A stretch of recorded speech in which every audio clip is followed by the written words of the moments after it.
Cameroun, des partisans de l'opposant Maurice Kamto ont été arrêtés ce dimanche à Bafoussam lors de manifestations contestant la victoire du président sortant, Paul Biya.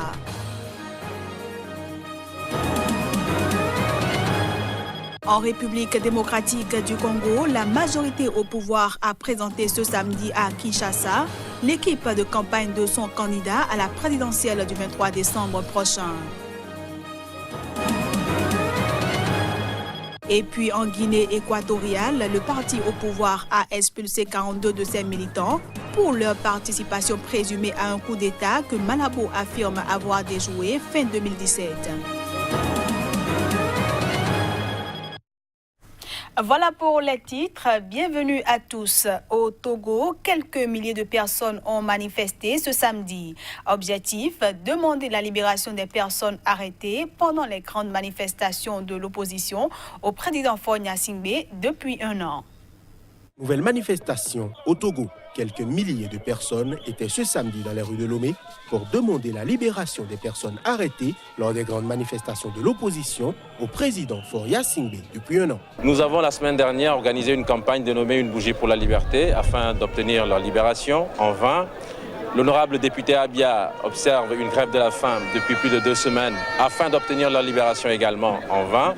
Et face à cet entêtement du pouvoir togolais, nous, en tant que société civile, nous avons décidé d'organiser cette manifestation, cette marche citoyenne pacifique, afin d'exiger leur libération sans condition. Nous sommes là pour apporter le nécessaire soutien des politiques aux membres de la société civile. Il est indispensable pour que la situation s'apaise, que les personnes détenues arbitrairement, surtout dans le cadre des manifestations, soient libérées très vite. À l'appel du Front citoyen Togo Debout, qui rassemble de nombreuses organisations de la société civile togolaise, les manifestants ont convergé vers un parc de la capitale togolaise. Selon eux, une 50aine de personnes sont toujours détenues dans les prisons togolaises depuis les manifestations organisées ces derniers mois par la coalition pour demander la démission du président Faure Gnassingbé. Nous manifesterons jusqu'à satisfaction de notre revendication. Les personnes encore en détention doivent être libérées immédiatement et sans condition, a déclaré David Dossé, porte-parole du Front. Ce dernier exige également l'arrêt du processus électoral en vue des élections législatives prévues le 20 décembre, conformément à la feuille de route de la Communauté économique des États de l'Afrique de l'Ouest, CEDEAO. La principale coalition de l'opposition avait appelé ses partisans à boycotter le recensement électoral qui a pris fin le 25 octobre dernier. Au Cameroun, plusieurs dizaines de partisans de Maurice Kamto, candidat malheureux à la présidentielle du mois dernier, ont été arrêtés ce dimanche à Bafoussam. C'était lors de manifestations contestant la victoire du président sortant, Paul Biya. La crise née de la réélection avec un score écrasant du président camerounais Paul Biya reste de mise. Plusieurs dizaines de partisans de Maurice Kamto, le candidat malheureux à la présidentielle du mois dernier, ont été arrêtés ce dimanche à Bafoussam lors de manifestations contestant la victoire de Paul Biya. L'information a été confirmée par les autorités locales et des témoins. Ces interpellations par la police ont eu lieu en 2 endroits de Bafoussam, capitale de la région ouest, où les partisans de Kamto manifestaient. Des membres du mouvement pour la renaissance du Cameroun MRC, le parti de Maurice Kamto, avaient annoncé qu'ils avaient l'intention de manifester ce dimanche à Bafoussam pour protester contre les résultats de la présidentielle du 7 octobre. Maurice Kamto, qui se proclame président élu, a demandé vendredi dernier à la communauté internationale de recompter les voix. Il avait proclamé sa victoire dès le lendemain du scrutin, 2 semaines avant la proclamation officielle des résultats.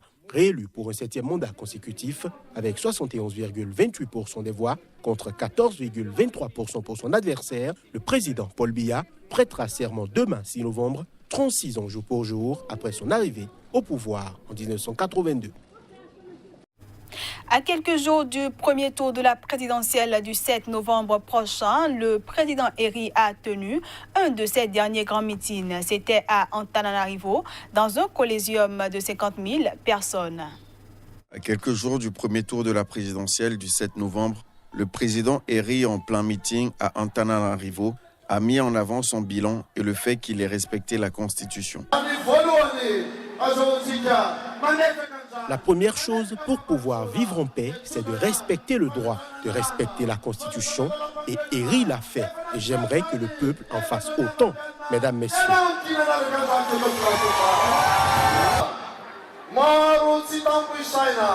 Les travaux que l'on a accomplis sont innombrables. Le niveau de vie de certains malgaches a augmenté dans les régions où l'on cultive la vanille, le girofle, le niveau de vie a augmenté. On a fait un barrage des adductions d'eau. On a donné des semences et des engrais. On a fait appel à des techniciens. En 2 ans, nous pourrons être indépendants au niveau agricole, mesdames et messieurs. Le président Eri a occupé la magistrature suprême de 2014 à septembre 2018, date à laquelle il a dû démissionner conformément à la Constitution pour se représenter. Allons à présent en République démocratique du Congo, où la majorité au pouvoir a présenté ce week-end à Kinshasa l'équipe de campagne de son candidat à la présidentielle du 23 décembre, Emmanuel Ramazani Shadari.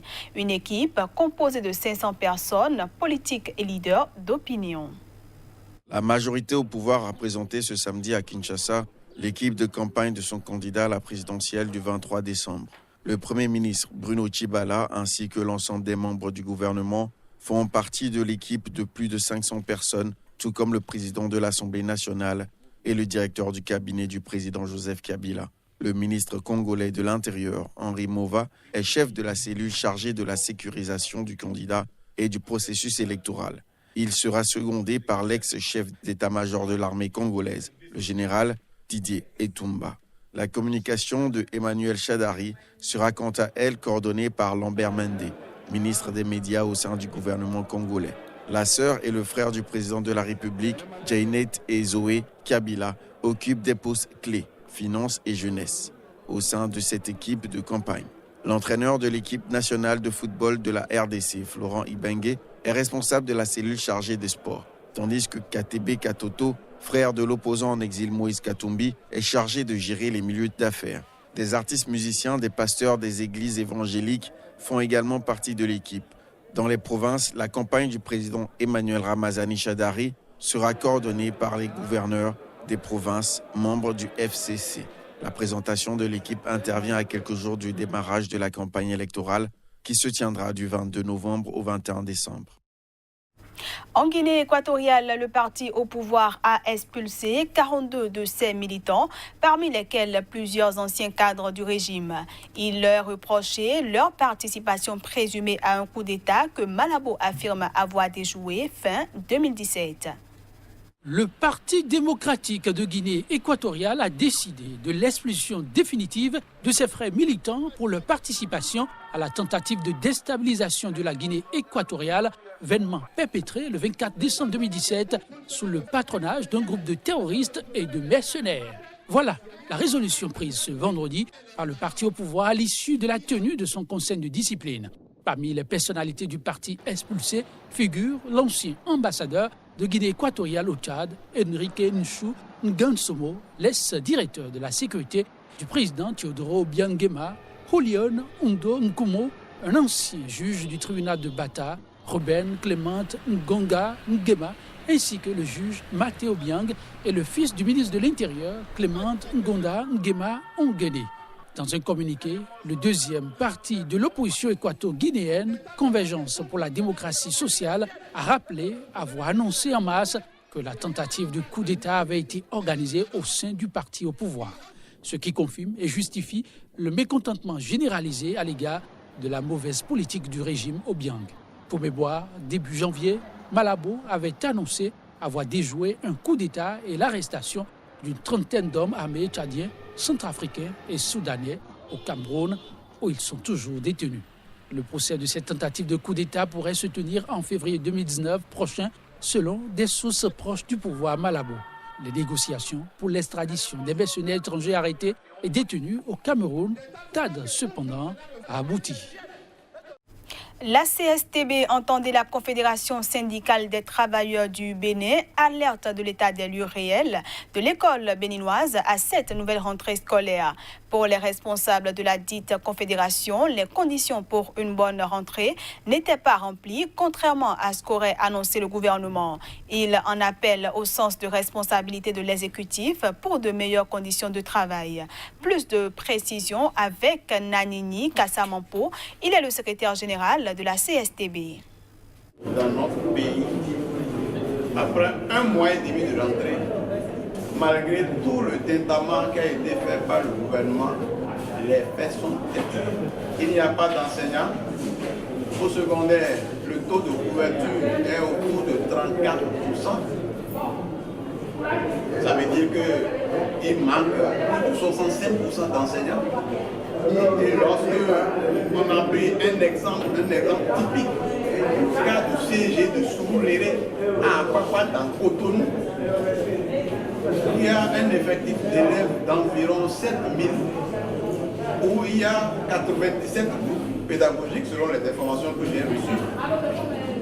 Là, vous avez 30 enseignants permanents, plus de 400 professeurs honoraires, professeurs vacataires, professeurs occasionnels, à conditions essentiellement précaires. Et si vous allez dans toutes les écoles de Cotonou, vous avez 3 mètres sur 6, 4 mètres sur 6, 1 mètre sur 6. Sur toute l'étendue du territoire, c'est la même chose. Nous avons constaté qu'il manque beaucoup d'enseignants, il manque de salles de classe, il manque de matériaux, il manque de matériel didactique. Il n'y a pas de laboratoire au niveau des collèges. Je vais donner l'exemple de Manambille, où on a supprimé un second cycle. On a envoyé les enfants à 30 km, à 75 km. Les parents aussi, avec les taxes et les concours de l'école, aujourd'hui, les parents démissionnent parce qu'ils n'arrivent plus à rien faire. Alors il faut que tout cela se lève pour exiger que l'État crée les conditions pour permettre aux enfants du pauvre d'aller à l'école, de s'épanouir et de pouvoir travailler pour vivre dans le monde. On passe à présent à la revue de presse Afrique.